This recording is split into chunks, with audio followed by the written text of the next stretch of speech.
So Jacob Ogo, if I pronounced that correctly, I hope so, has a background in electronic engineering and was, like me, actually once a technical student at CERN. Jacob is currently a team leader and software developer at IT Minds, but has also had work experience with mobile application and full stack web development in the past as well. So Jacob, we're looking forward very much to hearing what you have to say. Without any further ado, please go ahead. Thanks so much, Lucy. And yeah, very thrilled to be here. I really enjoyed my time at CERN, so giving back a bit is the least I can do. All right, let's get to it. I thought, why do all the hard work when somebody has done it already? So I basically stole this from LinkedIn, where it was posted regarding the event. I thought it was a nice introductory slide.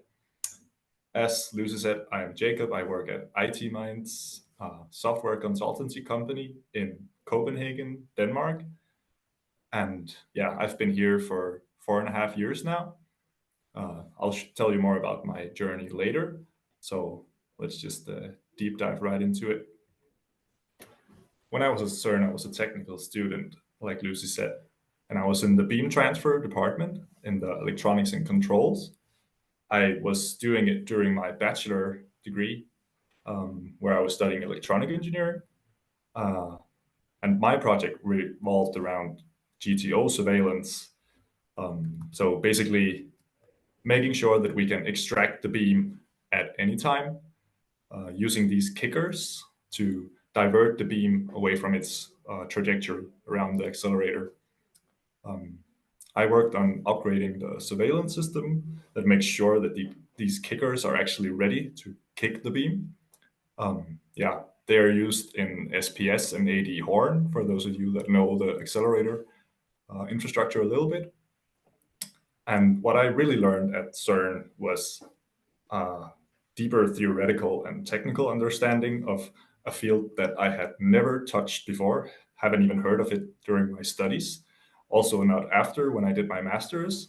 So many of these things I never touched upon, so it was really cool. Besides that, I got a vastly expanded toolbox, things that I use the day to day. So that's really, really cool. I really loved the project there and had a great time in the department.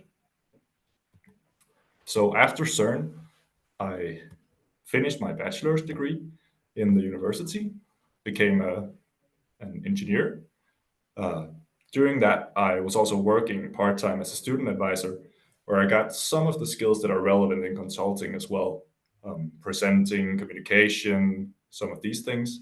And it was really where I also got the chance to help people transition into, at that time, the university, coming from high school, similar. I've always thought that transition period is very interesting and wanted to help people make that journey. That's also why I'm talking to you guys today. I also worked as a student programmer in Rambøll in their management consulting, basically to expand my toolbox within software engineering. But when I finished my bachelor, I had met a very nice girl and thus decided to move to Copenhagen, where she was living and I am living now. And at that point in time, I decided I wanted to try out consulting because I thought it was a very interesting field, especially within software development. I thought it was a good way to try out a lot of different projects, which I've also done during my 4.5 years. I've been on, I would say, 10 different projects, basically trying out 10 different organizational setups, different approaches to work. So that's been really, really fruitful, I would say, in my career. So as you can see here from this slide, I was working at IT Minds while I did my master's degree.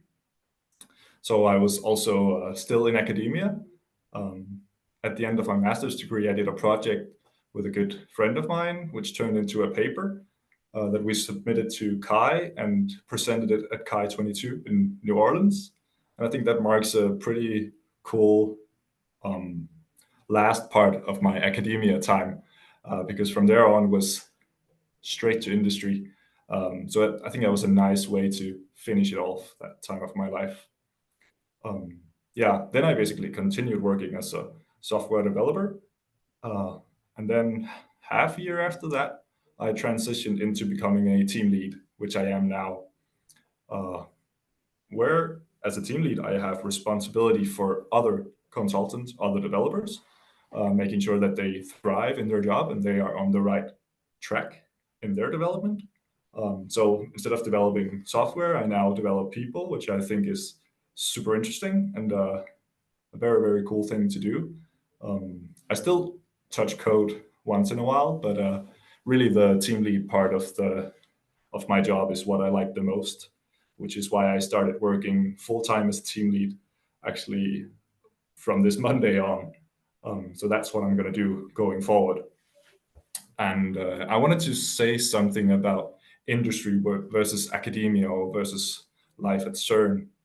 Um, because in industry, my experience at least is that there is often shorter from thought to action. So you have some idea that you want to test out, then you start building it, and then you have a product or a new feature in your code base. Where at CERN, at least it's my experience, there is a bit longer from you're doing ground research, so it makes sense, but there is a longer from thought to action. Um, so that's the difference, at least from my point of view. Uh, on the downside, working in industry, I feel that there are less interesting problems to solve, actually. So building a project management tool is not as interesting as finding the Higgs boson. I guess you can relate to what I'm saying. Just some thoughts on difference between industry and academia, put on a very like wide end at the spectrum, but just to give you some idea of the differences from my point of view. Right. So I'm still now working as a team lead. And some of the things I've learned there is, for instance, to align early and often. I would like to teach you a bit about the things that I found useful, that I learned both at CERN and now during my current job, things that I would like to have known when I transitioned to consulting, for instance. Um, and the first thing is align early and often. It's often very, very critical in a project that you align as soon as possible with the client, also with the team that you're a part of. So when you start a new project, it's very, very crucial that you align expectations for the project. When are we finished? To avoid scope creep, stuff like that. So it's also important that you align often during a project because you want to make sure that you're on the right track towards your end goal. And alignment can be done in many ways. For instance, status meetings in IT, a Scrum is a very used framework for doing this. So look into that if you find processes interesting. Um, yeah, a fun fact. The reason I brought this picture actually, this was the picture that was handed to me when I started in the electronics and controls, which where you can see my name. I removed all the other names. Um, I had this on my laptop as a background because I was so thrown back by all these people that I suddenly had to get to know. And so I used this kind of a helping hand for myself to get to know people better and take the chance to actually go and align with them and talk with them about their work. Just a bit of fun fact. Um, the other thing I wanted to mention to you is that you should stay curious. A thing I learned at CERN is that you got to keep asking questions, even though they are hard and they might lead you into a path that you didn't think you were going down. You should ask those questions, because that's what's going to lead you to the right discovery. And if something doesn't work or something is out of your understanding, something that you haven't gotten the grasp of yet, then you should ask questions because that's the only way you're going to learn and improve yourself. Um, So ask questions, and if you already do it, then ask more. It of course has to be the right questions. Not all questions are good questions, even though people keep saying this. There are good and bad questions if you ask me, but keep asking them and stay curious. That's gonna speed up your development. Um, yeah, so that was a few of the takeaways from me, what I learned at CERN and from my professional life uh, in this period. Yeah, that was all I wanted to say.